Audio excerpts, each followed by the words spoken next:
Let's do cooking. Gawa lang ako ng simpleng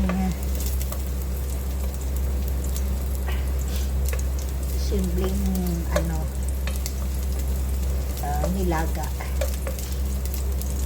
Lagyan lang natin ng mga kung anong gulay meron ko. So ito, lagyan muna natin ito yung bawang at saka luya para maglumabas yung kanyang aroma.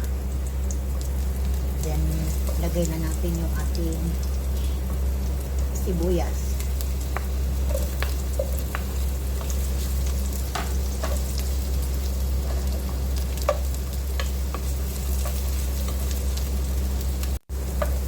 Lagay na natin yung ating chicken.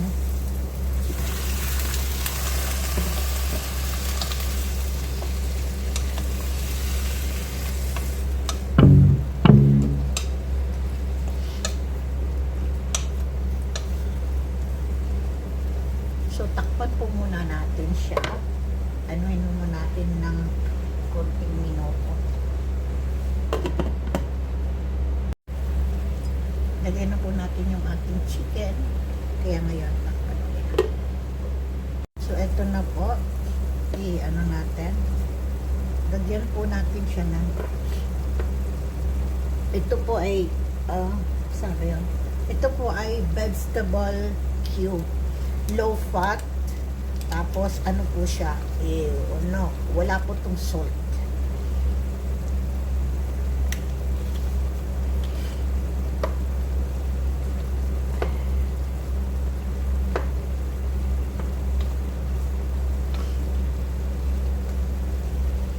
Lagyan din natin siya ng ating black pepper.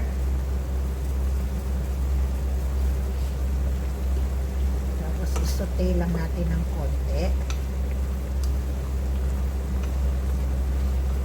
Tapos pwede na po natin ilagay yung ating tubig na pinakuluan.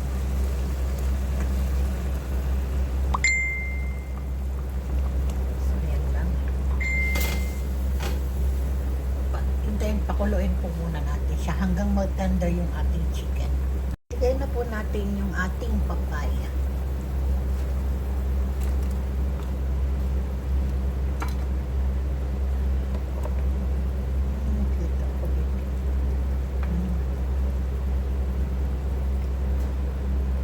So, takpan po ulit natin siya. Napakita, nilagay ko na yung mga gulay.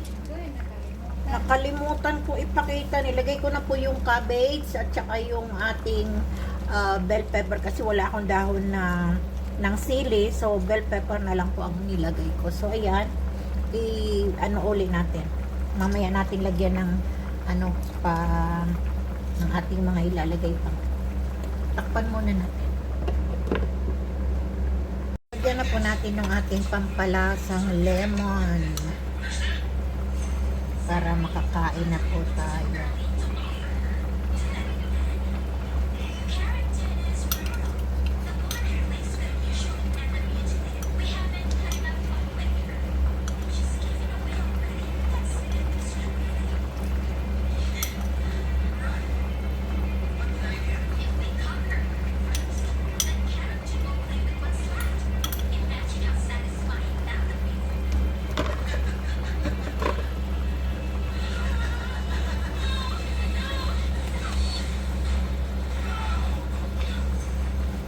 So, ayan na po.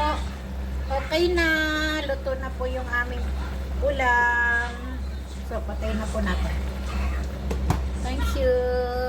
Bye. Time to eat.